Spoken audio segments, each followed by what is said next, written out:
चलिए आज आप लोग को जो पढ़ाने जा रहे हैं वो पढ़ाने जा रहे हैं पार्ट्स ऑफ स्पीच। क्या पढ़ाने जा रहे हैं? Parts of speech. Parts of speech के बारे में क्या जानते हैं? इंग्लिश में जो भी चीज हम यूज करते हैं, जो भी चीज बोलते हैं, जो भी चीज लिखते हैं, जो भी चीज कहते हैं, वो सारा का सारा चीज पार्ट्स ऑफ स्पीच के अंदर आता है। पार्ट्स ऑफ स्पीच से ही आया है। बात समझ में आ रहा है? तो पार्ट्स ऑफ स्पीच को पढ़ने के पहले एक चीज और जान लेना है कि सब्जेक्ट क्या है, वर्ब क्या है, ऑब्जेक्ट क्या है। बात समझ में आ रहा है? हाँ, इंग्लिश में इंग्लिश क्या है? English is a language. English क्या है? लैंग्वेज है through which we can convey our sense to other. हम लोग जिसके द्वारा हम लोग क्या करते हैं, अपने सेंस को दूसरे के पास पहुंचाते हैं। बात समझ में आ रहा है? इसको हम यही है लैंग्वेज, भाषा है। बात समझ में आ रहा है? कोई दिक्कत? भाषा को ही हम इंग्लिश में लैंग्वेज बोलते हैं। तो इंग्लिश यही चीज है, हम इंग्लिश में ही अपनी थिंक जो हम सोचे हैं, अपने विचारों को दूसरे के पास लाते हैं। बात समझ में आ गया? तो देखिए बात करते हैं इंग्लिश में क्या है कि सब्जेक्ट के बारे में। हम लोग हमेशा यूज करते हैं सब्जेक्ट, ठीक है? Subject, verb, object. आज पहले ये तीनों बताते हैं, उसके बाद पार्ट्स ऑफ स्पीच बताते हैं। ओके, तो चलिए सब्जेक्ट क्या है, ध्यान से लिखिएगा कॉपी पे। लिखिएगा सब्जेक्ट। तो सब्जेक्ट क्या है, जिसको हिंदी में कहते हैं कर्ता। क्या बोलते हैं? कर्ता। सब्जेक्ट क्या होता है कि subject is a doer. Subject क्या है? डूअर है। सब्जेक्ट क्या है? डूअर। क्या करता है डूअर? डूअर मतलब प्ले मतलब खेलना, प्लेयर मतलब खेलने वाला, डू मतलब करना, तो डूअर मतलब करने वाला। इसका मतलब है कि डूअर सब्जेक्ट करने वाला है। सब्जेक्ट क्या है? करने वाला। तो बोलेंगे subject is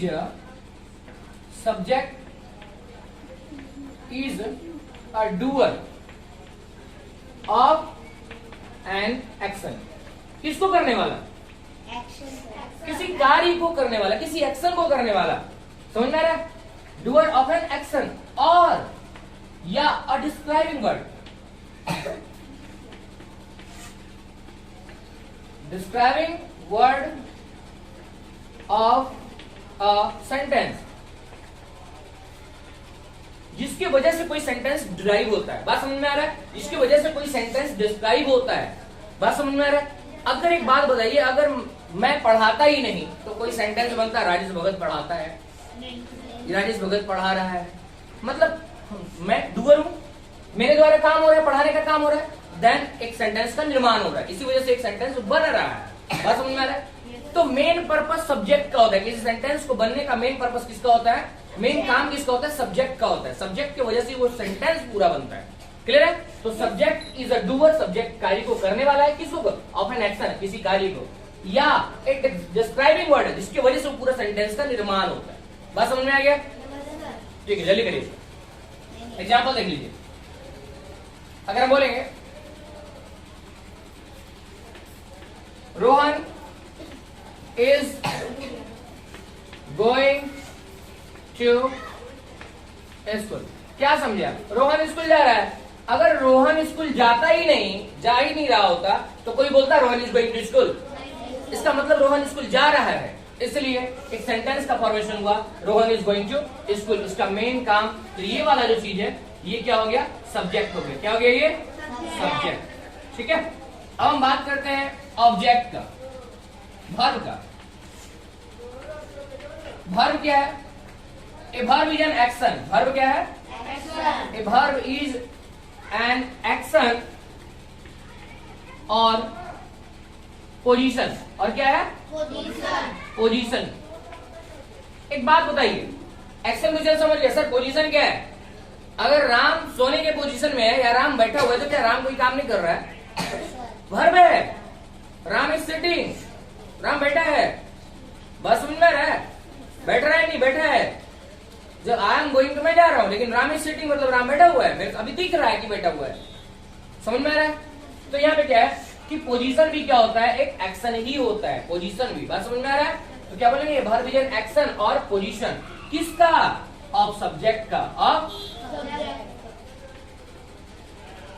of a subject, किसी सब्जेक्ट का। बात समझ में आ रहा है? कोई प्रॉब्लम?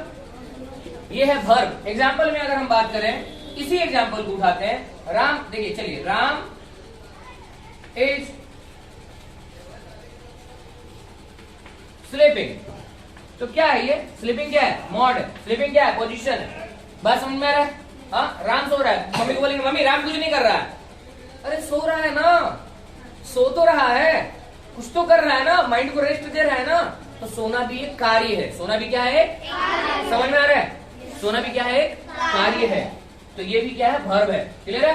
इसको लिख देंगे वर्ब या पोजीशन। सोने के पोजीशन में सोना एक वर्ब है। बात समझ में आ रहा है? ऑब्जेक्ट के बारे में बात करते हैं। ऑब्जेक्ट क्या है? चलिए, ऑब्जेक्ट का मतलब क्या समझते हैं आप? ऑब्जेक्ट क्या है? अगर मैं पढ़ा रहा हूं या फिर मैं क्या किया, मैंने राम को पीट दिया, सीता को पीट दिया, रीमा को पीट दिया। काम कौन किया? I have beaten Reema. मारने का काम मैंने किया, बट असर इसको किस पे पड़ा? रीमा पे पड़ा। जिस पे मेरे द्वारा लगाया गया चाटा का असर पड़ा वो ऑब्जेक्ट है। मतलब किसी और सब्जेक्ट के द्वारा किए जाने वाले कार्यों का असर जिस पे पड़ता है, देन उसको हम ऑब्जेक्ट कहते हैं। क्लियर है बात? समझ में आ रहा है? तो क्या बोलेंगे?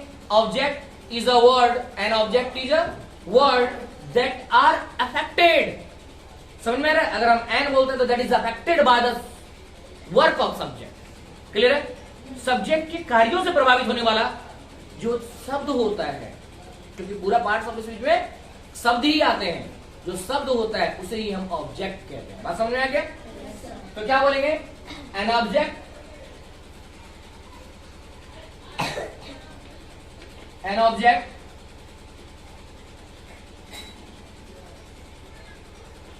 is a word that's affected, THAT, that's affected by the work of subject। किसके कार्यों से अफेक्टेड होता है? सब्जेक्ट के कार्यों से अफेक्टेड होता है। याद रहेगा? Example, I have beaten Ram. आपको पता है ना, राम कैपिटल लेटर में आएगा। आर बिकॉज प्रॉपर नाउन है, proper noun always comes capital letter, in capital letter. याद रहेगा ना? तो अब ध्यान से देखिए, आई क्या है? आई क्या है बताइए? सब्जेक्ट है। आई क्या है? सब्जेक्ट है। अब देखिए, बीटन क्या है? वर्ब है। बीटन क्या है? वर्ब है। और ये राम क्या है? कौन? मैंने जब मारा कौन रोया? मारूंगा तो राम रोएगा ना। देन राम क्या हो गया? ऑब्जेक्ट। राम क्या हो गया? मतलब मेरे मारने का असर राम पे पड़ा। जिस पे मेरे मारने का, मेरे द्वारा किए गए कार्यों का असर पड़े, वही तो ऑब्जेक्ट है। क्लियर है बात? तो आज समझ में आ गया सब्जेक्ट क्या है, वर्ब क्या है, ऑब्जेक्ट क्या है। कोई प्रॉब्लम? ठीक है, करिए इसको, उसके बाद बताते हैं। इसके बाद आपको बता रहे हैं क्या? वर्ड। ठीक है, इतना सारा चीज तो हो गया। वर्ड क्या है? शब्द। ठीक है, इंग्लिश में देखिए, कोई भी वर्ड ना लेटर से मिलकर बना। अभी वर्ड है किससे मिलकर बना है? W है, O है, R है, D है ना। एक लेटर क्या होता है? 2 3 4 लेटर मिल करके, 2 से अधिक लेटर मिल करके एक ऐसा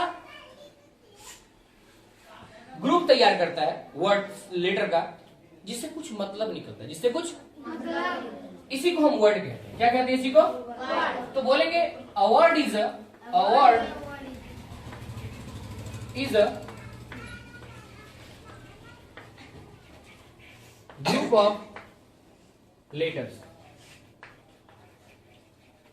किसका ग्रुप है? लेटर का ग्रुप है। दैट जो गिव्स अ गुड मीनिंग, अच्छा मतलब देता हो। गुड मीनिंग, जो क्या देता है? एक अच्छा मतलब देता है, तभी तुम वर्ड बोलेंगे ना। अदरवाइज वर्ड हम बोलेंगे किसको? जैसे एग्जांपल में अगर हम बात करेंगे, BOY बॉय। एक बात बताइए, BOY बॉय, बॉय मीन क्या निकला? लड़का। और अगर हम इसी को YOB कर दें, इसका मतलब क्या है? नहीं पता है ना? कोई वर्ड नहीं है, तो वर्ड नहीं है ये। लेकिन अगर हम इसको बोले तो ये वर्ड है, बोलिएगा सर आप बोले वर्ड नहीं है, तो वर्ड है कैसे? सर ये प्रॉपर नाउन में है। किसमें है? प्रॉपर नाउन में सब जायज है। RM राम, राम मतलब क्या होता है? कुछ नहीं। श्याम मतलब क्या होता है? कुछ नहीं। मोहन मतलब क्या होता है? कुछ नहीं। लेकिन प्रॉपर नाउन में सब जायज है। क्लियर है? तो ये वर्ड है पर प्रॉपर नाउन के लिए, लेकिन अगर हम वर्ड बोलेंगे इसका यूज नहीं है, वर्ड के अंतर्गत ये नहीं आता है। ठीक है, प्रॉपर नाउन में आ जाता है, बट हम इसको अगर बोलेंगे ये मीनिंग देने वाला वर्ड है तो नहीं। क्लियर है? बात समझ में आ गया? तो क्या बोलेंगे? What is a group of letters that gives a good meaning. Clear है? एग्जांपल में बॉय हो गया, गर्ल, बर्ड, इस सब का मतलब है लड़की, है ना? हाँ, चिड़िया। क्लियर है? कोई प्रॉब्लम? ठीक है,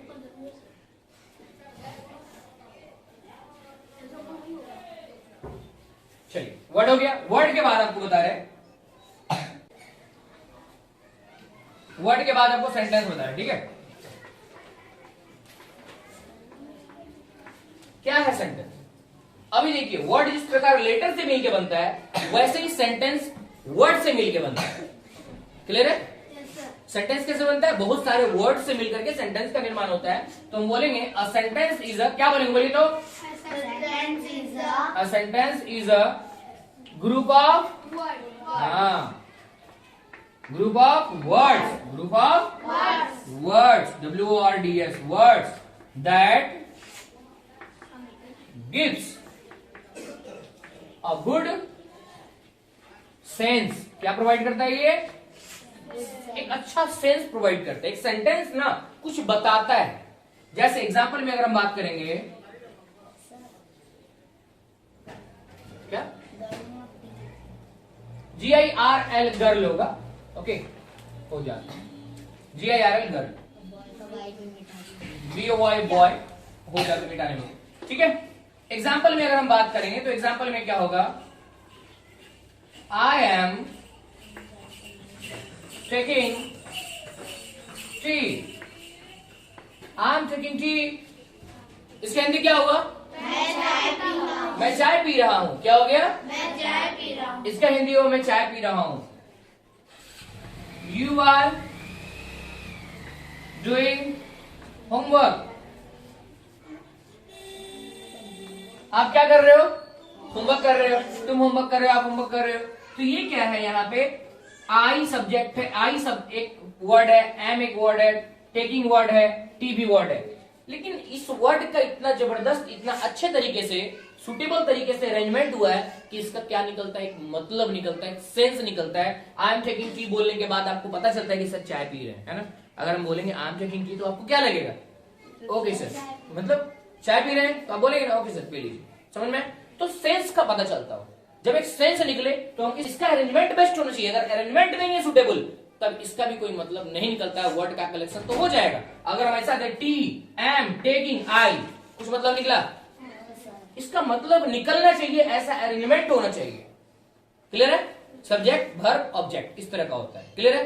तब जब सेंस निकले तब हम इसको सेंटेंस बोलते हैं। कोई प्रॉब्लम? बनाइए। सेंटेंस हो गया, वर्ड हो गया, सेंटेंस हो गया।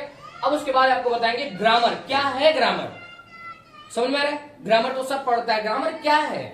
व्याकरण हिंदी में आप बोलेंगे ना कि व्याकरण क्या है? व्याकरण उस शास्त्र को कहते हैं जो क्या करता है? हमें शुद्ध शुद्ध बोलना और शुद्ध शुद्ध लिखने की जानकारी देता है। जस्ट लाइक वैसे ही इंग्लिश में है। इंग्लिश में ग्रामर क्या है? ग्रामर इज अ रूल और लॉ। ग्रामर क्या है? रूल और लॉ है। बात समझ में आ रहा है? जो आपको इंग्लिश में क्या करता है? सही तरीके से लिखने बताता है, सही तरीके से बोलने बताता है। बात समझ में आ गया? करिए, लिखाते हैं इतना वो करिए। ग्रामर क्या है?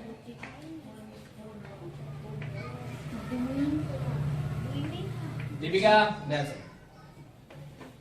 Grammar is a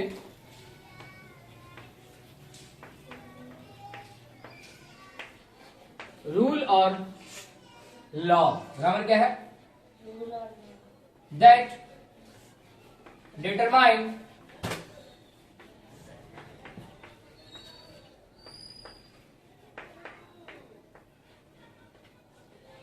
various parts of speech or an organization।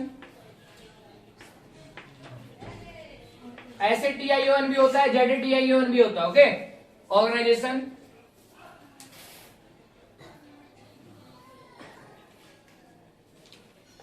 Of sentence.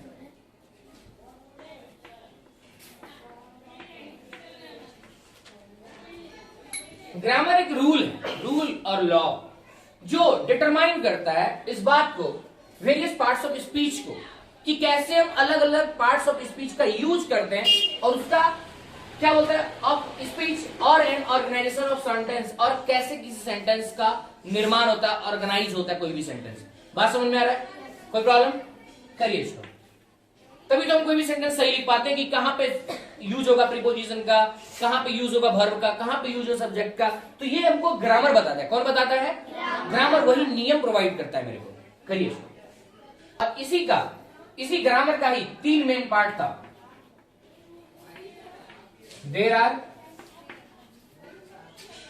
3 main part